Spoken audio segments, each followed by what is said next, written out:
സൗദിയും പാകിസ്ഥാനും തമ്മിലൊരു പ്രതിരോധ കരാർ ഉണ്ടാക്കിയിരിക്കുന്നു. അതാണിപ്പോൾ ചർച്ചാ വിഷയം. അതായത് ഇതിന്റെ ഭാഗമായി വരുന്നത് സൗദിയെ ആരെങ്കിലും ആക്രമിച്ചാൽ പാകിസ്ഥാൻ ഇടപെടണം, പാകിസ്ഥാനെ ആരെങ്കിലും ആക്രമിച്ചാൽ സൗദി ഇടപെടണം എന്നുള്ളതാണ്. ഏതാണ്ട് നാറ്റോ ഒക്കെ ചെയ്യുന്ന രീതിയിലുള്ള ഒരു സഖ്യം. ഇപ്പോൾ ഇസ്ലാമിക നാറ്റോ രംഗത്ത് എന്നൊക്കെ പറയുന്നുണ്ട്. അപ്പോൾ ആ രീതിയിലാണ് ഈ പ്രതിരോധ കരാറുമായി ബന്ധപ്പെട്ടിട്ട് വന്നിരിക്കുന്ന കാര്യങ്ങൾ. ഇത് സത്യത്തിൽ ലോകരാഷ്ട്രത്തെ മാറ്റിമറിക്കാൻ പോരുന്ന ഒരു സഖ്യമാണോ, അതോ ഇന്ത്യയെ ഇത് വലിയ രീതിയിൽ ബാധിക്കുമോ, ഭീതി ഉണ്ടാക്കുന്ന, അല്ലെങ്കിൽ ഇന്ത്യക്ക് ഒരു ഇന്ത്യയെ തടയാൻ കഴിയാത്ത രീതിയിലേക്ക്, ഇന്ത്യയെ ആക്രമിക്കാൻ കഴിയുന്ന രീതിയിലേക്ക് ഈ കരാർ ഈ രണ്ട് രാജ്യങ്ങളെ മാറ്റിയെടുക്കുമോ? അല്ല, ഈ രണ്ട് രാഷ്ട്രങ്ങൾ തമ്മിലുണ്ടാക്കിയ കരാർ ഇന്ത്യ ആക്രമിക്കുന്നതിന് വേണ്ടി ഉണ്ടാക്കിയ ഒരു കരാറല്ല. പക്ഷേ സൗദി അറേബ്യ പുതിയ തരത്തിൽ ലോകബന്ധങ്ങൾ ഉണ്ടാക്കാനായിട്ട് ആഗ്രഹിക്കുന്ന ഒരു കരാറായിട്ടാണ് ഞാനതിനെ മനസ്സിലാക്കുന്നത്. അതിന് പ്രധാനപ്പെട്ട കാരണമാകട്ടെ ഖത്തറിൽ ഇസ്രയേൽ നടത്തിയ ആക്രമണമാണ്. എല്ലാ ലോക നീതിയെയും എല്ലാ അന്താരാഷ്ട്ര വ്യവസ്ഥകളെയും ലംഘിച്ചുകൊണ്ട് ഇസ്രയേൽ നടത്തിയ ഒരു തെമ്മാടിത്തരം മാത്രമായിരുന്നു ഖത്തറിലെ ആക്രമണം. അതിനവർ പറയുന്ന കാരണം നിങ്ങൾ ഹമാസിനെ ഒളിപ്പിച്ചു വെച്ചു എന്നുള്ളതാണ്. ഹമാസിനെ ഒളിപ്പിച്ചു വെച്ചതുകൊണ്ട് നിങ്ങളെ ആക്രമിക്കുന്നു.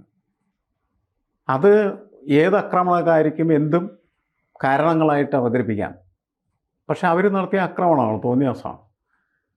ഇത് ഉയർത്തുന്ന ഒരു ഭീതി അറബ് ലോകത്ത് വലുതാണ്. കാരണം ഇസ്രായേലിനെ ഇങ്ങനെ തെമ്മാടിയായിട്ട് പ്രവർത്തിക്കാനായിട്ട് അമേരിക്ക അഴിച്ചുവിട്ടിരിക്കുകയാണ്. അമേരിക്കയായിട്ടും സൗദി അറേബ്യക്ക് നല്ല ബന്ധമാണ് നിലവിലുണ്ടായത്. പക്ഷേ ഇതുകൊണ്ടൊന്നും തങ്ങൾ സുരക്ഷിതരല്ല എന്ന ഒരു ധാരണ അറബ് രാഷ്ട്രങ്ങൾക്കെല്ലാം വന്നിട്ടുണ്ട്. അതായത് അമേരിക്കയുടെ ഗ്യാരണ്ടി എന്ന് പറയുന്നത് ഒരു കീറച്ചാക്കാണ് എന്ന ഫീൽ യഥാർത്ഥത്തിൽ ഈ രാഷ്ട്രങ്ങൾക്കൊക്കെ ഉണ്ടായി. അതുകൊണ്ട് അവർ പുതിയ തരത്തിൽ ബന്ധങ്ങളുണ്ടാക്കാൻ ശ്രമിക്കുന്നു. അതുകൊണ്ടാണ് ഈ അറബ് നാറ്റോ എന്നൊക്കെ പറയുന്ന പ്രയോഗം വരുന്നതിൻ്റെ അടിസ്ഥാനം അതാണ്. അതായത് ഇസ്ലാമിക രാഷ്ട്രങ്ങളെല്ലാം ഒരുമിച്ച് ചേർന്ന് അവർക്ക് നേരെ വരുന്ന അക്രമത്തെ പ്രതിരോധിക്കേണ്ടതാണ് എന്ന ഒരു തോന്നൽ അവർക്ക് പൊതുവെ ഇപ്പോൾ ഉണ്ടായിരിക്കുകയാണ്. നേരത്തെ ഇവർ ചെയ്തുകൊണ്ടിരുന്നത് സൗദി അറേബ്യക്ക് ചെയ്യണം, അമേരിക്കയ്ക്ക് ഇഷ്ടംപോലെ കാശ് ചോദിക്കുമ്പോൾ കൊടുക്കും, അതിന് പകരമായിട്ട് അമേരിക്കയുടെ പട്ടാള സഹായം, പ്രതിരോധ സഹായം ഉണ്ടാവും എന്ന് അവർ പ്രതീക്ഷിച്ചിരിക്കുകയാണ് ചെയ്തത്. പക്ഷേ ഇപ്പോൾ അവർക്ക് മനസ്സിലായി ഈ ലോകത്തെ ഏറ്റവും വലിയ തട്ടിപ്പുകാരൻ ട്രംപാണ് എന്നും അയാളുടെ വാക്കുകൾക്ക് ഒരു വ്യവസ്ഥയില്ല എന്നും മനസ്സിലായി. ഖത്തറിലെ ആക്രമണം അതാണ് ഇവരെയൊക്കെ പഠിപ്പിച്ചത്. അതുകൊണ്ട് അവർ പുതിയ മാർഗങ്ങൾ അന്വേഷിക്കുകയാണ്. അതിൻ്റെ തുടക്കമാണ് സൗദിയും പാകിസ്ഥാനും തമ്മിലുള്ള ഒരു സായുധ ഉടമ്പടിയുടെ അടിത്തറ എന്നാണ് മനസ്സിലായി. എന്താണ് അതിൽ സൗദിക്ക് പാകിസ്ഥാൻ നൽകുന്ന ഒരു അട്രാക്ഷൻ എന്ന് വെച്ചാൽ, പാകിസ്ഥാൻ ഒരു ആണവായുധ ശക്തിയാണ് എന്നുള്ളത്. അണുവായുധം എന്ന് പറയുന്നത് അവരുടെ കയ്യിലുണ്ട്, ആറ്റം ബോംബ് അവരുടെ കയ്യിലുണ്ട്, അവർക്ക് ഉപയോഗിക്കാൻ കഴിയും. അപ്പോൾ അതുപയോഗിക്കാൻ കഴിയുന്ന ഒരു ഇസ്ലാമിക രാഷ്ട്രം എന്ന് പറഞ്ഞാൽ ഇവർ മാത്രമാണ്. ശരിക്കും ഇറാനൊക്കെ അതുണ്ടാക്കാനായിട്ടുള്ള വഴിയിലാണ് എന്ന് മാത്രമാണ്. അവരതുണ്ടാക്കിയിട്ടുണ്ടോ ഇല്ലയോ എന്നുള്ളത് ലോകത്തിന് അറിയില്ല. പക്ഷേ പാകിസ്ഥാൻ്റെ അടുത്തുകൊണ്ട് എന്നുള്ള കാര്യം എല്ലാവർക്കും അറിയാം. അതുകൊണ്ട് പാകിസ്ഥാൻ ഈ അറബ് രാഷ്ട്രങ്ങളുടെ മുഴുവനും ഒരു കേന്ദ്രമായി മാറുന്ന തരത്തിലേക്ക് ഉള്ള ഒരു തുടക്കമാണ് ഈ കരാർ എന്നാണ് കരുതുന്നത്. ഇപ്പോൾ നമുക്കെന്താണ് അതിൻ്റെ അകത്ത് പ്രശ്നം എന്ന് വെച്ചാൽ, നമുക്ക് പ്രശ്നമുണ്ട്. നമുക്ക് സൗദി അറേബ്യയായിട്ട് നല്ല ബന്ധമുണ്ട്, പാകിസ്ഥാനായിട്ട് നല്ല ബന്ധമല്ല എന്ന് മാത്രമല്ല, ശത്രുതാപരമായിട്ടുള്ള ബന്ധമാണ് നിലനിൽക്കുന്നത്. അപ്പോൾ സൗദി അറേബ്യയും പാകിസ്ഥാനും തമ്മിൽ ഉള്ള സൗഹൃദം ശക്തിപ്പെട്ടാൽ അത് ഇന്ത്യയെ ഏത് തരത്തിലാണ് ബാധിക്കാനായിട്ട്? പലതരത്തിലും ബാധിക്കാം. കാരണം നമ്മളുടെ വലിയൊരു പ്രവാസി സമൂഹം യഥാർത്ഥത്തിൽ സൗദിയിൽ ജീവിക്കുന്നുണ്ട്. അവരുടെ ജീവിതത്തെ പോലും ബാധിക്കുന്ന തരത്തിലേക്ക് ഇത് ഡെവലപ്പ് ചെയ്യാം. അങ്ങനെ ഡെവലപ്പ് ചെയ്യാതിരിക്കാനായിട്ടുള്ള ജാഗ്രത നമ്മുടെ രാഷ്ട്രം പുലർത്തും. കാരണം സൗഹൃദം നമുക്ക് നിലനിർത്താനായിട്ട് കഴിയണം. കാരണം ഇത് നമ്മളായിട്ടുള്ള പ്രശ്നമല്ല. അത് ശരി, ഇത് യഥാർത്ഥത്തിൽ അമേരിക്കയായിട്ടുള്ള പ്രശ്നമല്ല. ലോകത്തിപ്പോൾ എല്ലായിടത്തും കുഴപ്പമുണ്ടാക്കിക്കൊണ്ടിരിക്കുന്ന അമേരിക്ക. അങ്ങനെ അമേരിക്ക ഉണ്ടാക്കുന്ന ഒരു കുഴപ്പമാണ് ഈ അറബ് രാഷ്ട്രങ്ങൾ മുഴുവൻ വലിയ അസ്വസ്ഥതകൾ സൃഷ്ടിച്ചിരിക്കുന്നത്. അതിൻ്റെ ഭാഗമായിട്ട് നാളെ വേണമെങ്കിൽ സൗദിയും അതേപോലെ തന്നെ പാകിസ്ഥാനും തമ്മിൽ ബന്ധമുണ്ടാവുകയും ആ ബന്ധം എന്ന് പറയുന്നത് ഇന്ത്യയും പാകിസ്ഥാനും തമ്മിലുള്ള സംഘർഷത്തിൻ്റെ ഭാഗമായി നമ്മളും സൗദിയും തമ്മിലുള്ള ബന്ധത്തെ ഉലക്കുന്ന തരത്തിൽ മാറിയാൽ അത് ഇന്ത്യയിൽ ഒരുപാട് പ്രവാസികളെ ബാധിക്കും, പ്രത്യേകിച്ച് കേരളത്തിൽ. നമുക്കറിയാം, നമ്മുടെ അയൽവക്കത്ത് ഒരു വീട്ടിൽ സൗദിയിലുള്ള ഒരാൾ ഉണ്ടെങ്കിൽ അപ്പുറത്തും അതേപോലെ തന്നെ മറ്റേതെങ്കിലും അറബ് രാഷ്ട്രങ്ങളിലുള്ള ആളുകളുണ്ട്. അങ്ങനെ വളരെയധികം പ്രവാസികളെ പുറത്തയച്ച് ജീവിക്കുന്ന ഒരു സമൂഹമാണ് യഥാർത്ഥത്തിൽ കേരളം എന്ന് പറയും. കേരളത്തെ വല്ലാത്ത തരത്തിൽ ബാധിക്കുന്ന ഒരു പ്രക്രിയയായിട്ട് ഇത് മാറും എന്ന ഭയം ഇപ്പോൾ നമുക്കുണ്ട്. നമ്മളിപ്പോൾ ശ്രമിച്ചുകൊണ്ടിരിക്കുന്നത് അങ്ങനെയുള്ള പ്രശ്നങ്ങളൊന്നും നമ്മളെ ബാധിക്കാതിരിക്കാനാണ്. പക്ഷേ ഒരു സംശയമുള്ളത്, ഈ പാകിസ്ഥാന്റെ കയ്യിൽ ആണവായുധമുണ്ട് എന്ന് പറയുന്നുണ്ടല്ലോ. ഈ പാകിസ്ഥാന്റെ മണ്ണിൽ ഇതെല്ലാം നടത്തുന്നത് അമേരിക്കയാണ്.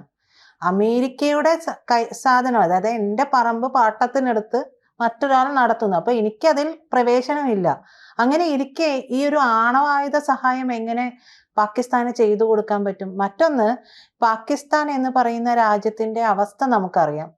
പാകിസ്ഥാനുമായി ചേർന്നുകൊണ്ട് ഇവർക്ക് എന്ത് നേട്ടമാണ് ഉണ്ടാവുക? സൗദി അറേബ്യയ്ക്ക് പാകിസ്ഥാനെ സഹായിക്കാൻ കഴിയും. എങ്ങനെ?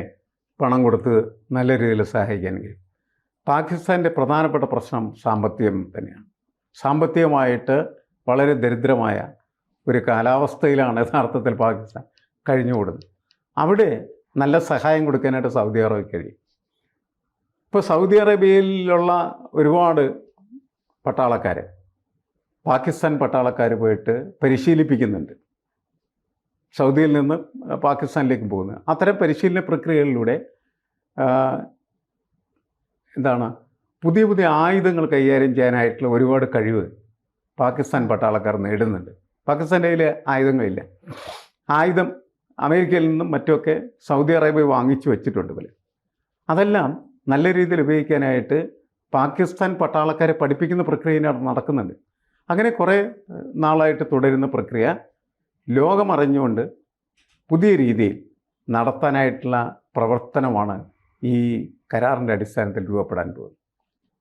അത് സൈന്യമായിട്ടുള്ള പങ്കാളിത്തത്തിൻ്റെയും പരിശീലനത്തിൻ്റെയും പ്രശ്നമാണ്.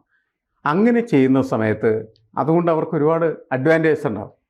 കാരണം ഈ പുതിയ ആയുധങ്ങൾ തന്നെ സൗദി അറേബ്യ എന്ത് ചെയ്യുന്നു? പാകിസ്ഥാന് കൊടുക്കുന്നു. ആ ആയുധങ്ങൾ ഉപയോഗിക്കാനായിട്ടുള്ള കഴിവുള്ള പാകിസ്ഥാൻ പട്ടാളക്കാരെ സൗദി അറേബ്യയിൽ പരിശീലനം നൽകി പ്രാപ്തരാക്കിയെടുക്കുന്നു. അപ്പോൾ സ്വാഭാവികമായിട്ടും ഒരു ആധുനിക കാലഘട്ടത്തിന് അനുസരിച്ച് യുദ്ധം ചെയ്യാൻ പ്രാപ്തിയുള്ള ഒരു സൈന്യമായിട്ട് പാകിസ്ഥാൻ സൈന്യത്തെ മാറ്റിയെടുക്കാനായിട്ട് നല്ല രീതിയിൽ സൗദി അറേബ്യയ്ക്ക് സഹായിക്കാൻ കഴിയും. ആ സഹായത്തിന് പകരമായിട്ട് പാകിസ്ഥാൻ നൽകുന്ന എന്തായിരിക്കും? പാകിസ്ഥാൻ്റെ അണ്വായുധവും അതേപോലെ തന്നെ പാകിസ്ഥാൻ്റെ സൈന്യ ശക്തിയും കൊടുക്കും എന്നുള്ളതാണ്. ഇതാണ് പ്രധാനപ്പെട്ട കാര്യം. അങ്ങനെയാണ് സംഭവിക്കാനായിട്ട് പോകുന്നത്.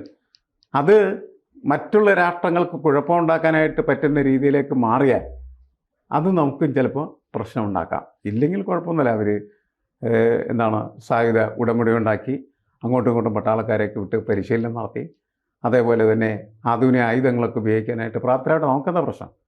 പക്ഷെ അത് നമ്മളുടെ നെഞ്ചത്ത് കയറാൻ പറ്റുന്ന രീതിയിലേക്ക് പാകപ്പെടുകയാണെങ്കിൽ അതിനെ എതിർക്കേണ്ടത് ഇന്ത്യയുടെ ആവശ്യമായി. കൂടുതൽ വാർത്തകളും വിശേഷങ്ങളും നിങ്ങളിലേക്ക് എത്താൻ ABC മലയാളം സബ്സ്ക്രൈബ് ചെയ്യുക, ബെൽ ബട്ടണും അമർത്തുക.